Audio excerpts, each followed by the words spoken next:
who else on the panel has a view on how far partnership with unions is the right way to go? Zlatko? Yeah, well, I think I halfly agree. Or let me put it this way, I 90% agree. I think the key word partnership covers 90% of everything, but the partnership, I think the key partnership is partnership in between parents and schools. Because, of course, there are different, I completely agree with Daniel, I mean, the partnership of business and government, and all, but partnership in between parents and schools is the key. Because we know that we are actually, I don't want to quote a lot of thinkers from a billion years ago to the fresh ones, who were talking about that we, even at that time it was acknowledged that we have to educate or teach the new generations to have a character and to have capability. So education is more and more becoming about capability, but also more and more about character because we need bigger knowledge. I think that partnership in between parents and schools and educators in broader sense. And so you're saying you would put that above partnership with the unions? Definitely, definitely, with all the respect of trade unions. But I think when I talk about schools, I'm talking about trade unions as part of the schools. I wouldn't put such an emphasis on trade unions. I would put on a core element. The reason why education exists is not because of teachers. They're not the reason why that exists. So the reason why education exists are actually the students, the kids.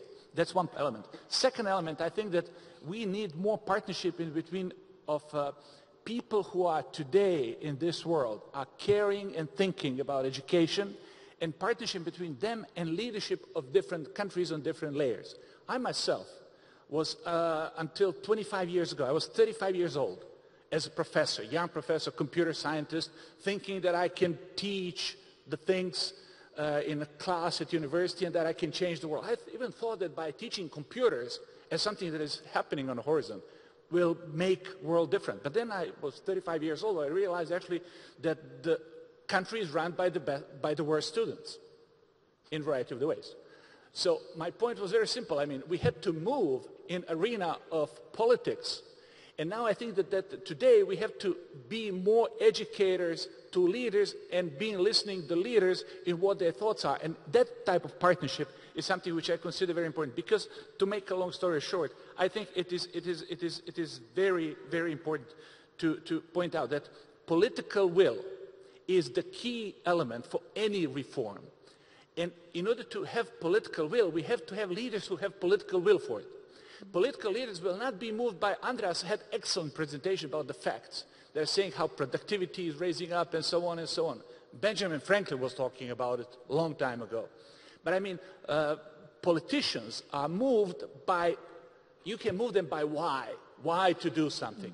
You cannot move politicians just by giving them hard facts, because they on the end have to hit the hearts of the people. And you have to hit the heart of the leader. And the best way to hit the heart of the leader is to motivate him on why this has to be done.